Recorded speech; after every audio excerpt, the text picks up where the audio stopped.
Yeah, this week a letter was put forth by the commissioners of FBS, or the Football Bowl subdivision of the NCAA, to, quote, temporarily waive the minimum number of sports required to be a Division I member. With me today are Kathy DeBoer, the executive director of the AVCA, along with John Speraw, UCLA men's volleyball and USA men's national team head coach, who wanted to provide an update as to the NCAA Division I council meeting yesterday. Thank you both for joining me on this call today. Thanks for doing this, Rob. Yep, glad to be here. All right, the first question for you, John, is we heard some news yesterday, particularly late last night, that came in from the New York Times that appeared to be good and that we had won in that legislative council meeting. John, can you give us an update? Are we safe? I think we're maybe a little safer than we were the day before, but we're not there yet. And I saw some of those tweets go out, Rob, and my first instinct was actually some concern, because I didn't want people to think that we'd already won, because we still have a ways to go here. And in volleyball analogy, it's as if we've won a couple sets. And I know I talked to Kathy about this before. Maybe we were down 0-2 last week because of the 22 conferences that were supporting this measure. And obviously the situation that we're in economically, which we clearly understand. And I know Kathy's been very clear in her messaging that part of this waiver, scholarships and travel and these issues where we can cut budgets, we're empathetic and understanding of. We just don't want to cut sports.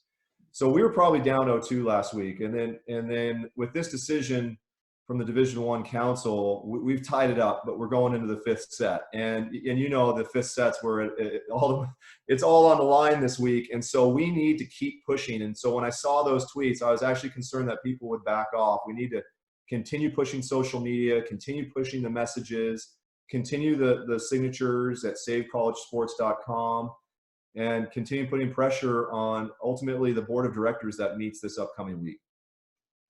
Now, although the NCAA Division I Council denied this initial request, there's still a legislative process that has to occur, starting with the president's meeting, which occurs this week. Kathy, can you describe this process for us? Yeah. So the Division I Council yesterday voted to move some things forward in this list of requests that the group of five and then had asked for. That was set one. We lost that. Then we had the 22 that joined them. So all but the autonomous five conferences were supporting this entire list. And as John pointed out, there are multiple things in this list that have financial implications for Division I, and most of them are going to get a blanket waiver. What we heard yesterday from the council is they pulled out, and this was our request, pull out the suspension of sports sponsorship minimums. If you're in Division I BCS, you still have to have 16 sports. If you're in the FCS or non-football, you still have to have 14 sports. And that part of it was pulled out. And the NCAA Council said, no, that's attacking the heart of the values that we hold dear in college sports. So that recommendation now goes to the board of directors, Division I board of directors next week. The board of directors can overturn that recommendation from the council. They don't usually do it, but we're in the fifth set, as John has used the analogy. We're at 2-2 here, and we can still go down. So we need to keep the pressure on here with social media, with signing the petition. The petition went from 600 to over 50,000 in 3 days. We need to get that number to over 100,000 by the time the college presidents deal with this. Now, I know that you've already spoken about this on volleyballmag.com with Lee Feinswag a few days ago, but just to briefly explain what is being proposed, just so there is clarity here for the people who are watching and listening. Yeah. So the proposal to be in the highest level of Division I, an institution has to sponsor 16 sports, and the group of five conference commissioners asked, and that's the Mid-America Conference, the Sun Belt, Conference USA, the American Athletic Conference, and the Mountain West Conference. Right? They asked that there be a blanket waiver, and they asked for it for 4 years. That's what told us that this was really a way to circumvent the legislative process, because they asked for it for that long. They asked for 4 years that they be allowed to not have 16 sports. Our point as a coalition of coaches associations, there are 18 coaches associations that banded together on this into an intercollegiate coach association coalition. And our point was, we can survive from cuts. We know there's going to be cuts. We cannot survive from extinction. Once a program's dropped, it doesn't come back. And so council, presidents, do not allow a school to drop below 16 or to drop below 14 and stay in the division. And that's what was upheld. Okay. So of what significance does this request have for Division I Olympic sports? And what are the specific impacts for collegiate beach volleyball and men's and women's indoor volleyball? Yeah, I think everybody initially fears for men's Olympic sports when they hear the word cuts. And certainly I think that's accurate. I think in this situation, it's so significant. What they're asking is so significant to go from 16 to 12 that it's inevitable that this would affect women's opportunities as well. And so I know that's why Kathy had such success in building a coalition of coaches associations, because whether you're softball or tennis at Green Bay yesterday, there's just going to be some women's opportunities that are lost. And I think women's beach has to be concerned. While that has been an incredibly successful endeavor, I just don't think anybody's immune when the cuts are as significant as proposed. And so I think it is something that we were hoping that the entire volleyball community would support, because I think we are all one family, Rob. And we were hoping to get all the signatures of whether a girl is playing. You know, is women's volleyball in jeopardy? Probably not. Maybe in some instances, but I think it would be rare. But do we need those signatures to support men's volleyball and women's beach? Yes, we do.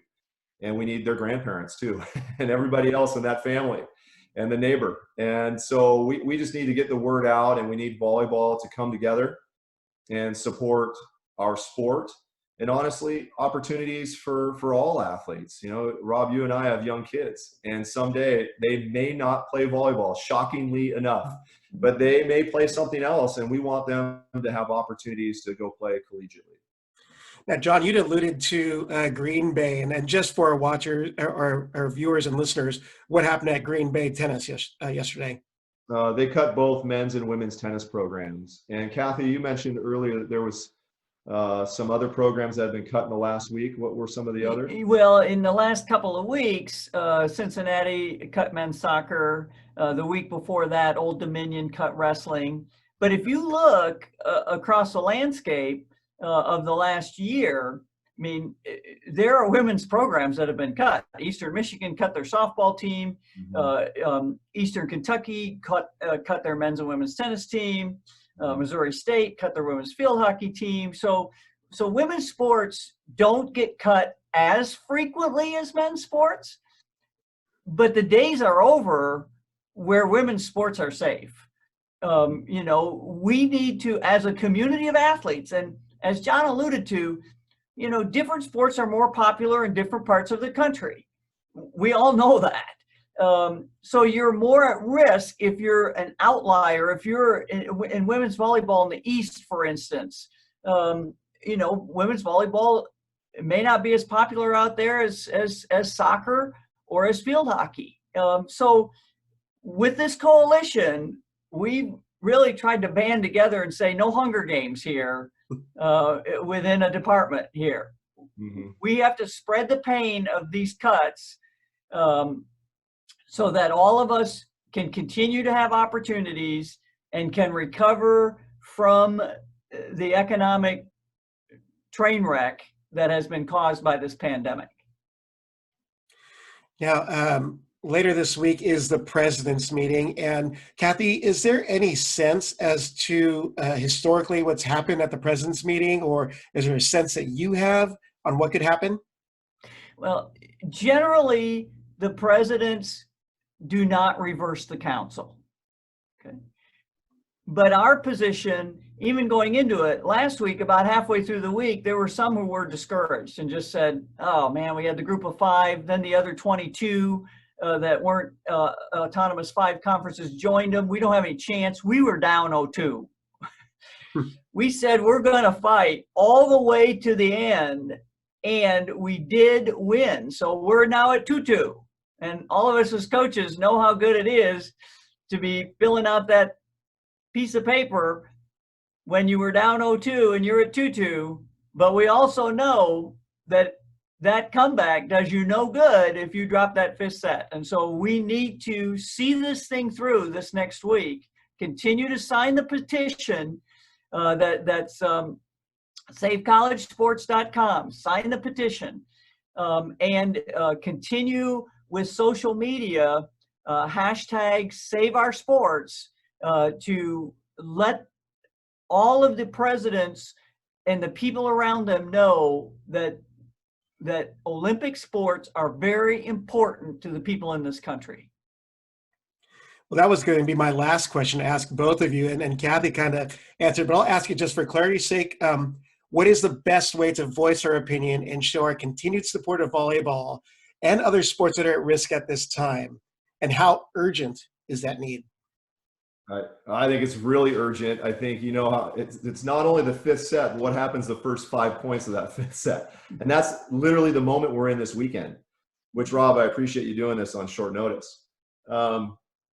I think getting the word out, getting those signatures in, and ultimately, and I know that we've been discussing this as well, influence matters in individual athletic departments. And influence is, I don't know about best, but it is certainly affected by fundraised dollars and building your donor base. And so I know with the First Point Volleyball Foundation, we've spent the week giving seminars, and Kathy was on one of them. We've had great support from the AVCA, teaching D1, D2, D3 clubs, all these groups. Basically, we've been giving them a fundraising system, fundraising in a box. Wade Gerard and one of our board members, Kenny Rogers, have done a really good job of organizing a system of fundraising. I just think it's really important in this moment of need and risk that you have some influential voices that are around your athletic department that can make a difference if a decision is ultimately made. Because I think even though it appears we're on a good track, we've played good ball the last couple of sets here to tie this thing up, and it looks good. We got a lot of momentum going into the 5th set, okay? So we're optimistic. But it's also about 16 to 12. There's a lot of athletic departments that have 18, 20, 24 sports, and there still could be decisions down the road that are not good for our game. So how are we going to influence an athletic director that makes that decision down the road? And I know years ago when men's swimming and gymnastics and water polo were cut at UCLA in the early 90s, Al Skates, my mentor and dear friend, and he started fundraising, and that has protected men's volleyball in a lot of ways. And I think it can protect volleyball anywhere. And so I just encourage coaches and alumni and supporters to reach out to their respective universities, offer their support. And we understand there's some need out there right now. Food banks need it and people need it. And this certainly some people have lost jobs. But if you're in a position to support volleyball, this would be a time to make a phone call and offer your support. And to me, that's been our big area of focus moving forward this week. And I think that would be a great way to make sure we protect all the programs that we have. Kathy, do you have anything to add? Because I know that there were some things you'd mentioned before we got on the call that in regards to boosters that John kind of alluded to in his statement. Do you want to go ahead and add on to that? Yeah. I mean, I think I think there is a very fundamental shift that is going to need to happen coming out of this pandemic. Higher education has been hurt so dramatically by colleges having to refund room and board, moving everything online, the uncertainty, losing summer school dollars in a lot of cases, the uncertainty of whether they're even going to open in the fall. So there's been a very, very dramatic shift. And for anybody in college sports right now to go, oh, well, I still got a job, my program's safe, when are we going to go back to normal? I don't think we're going back to normal.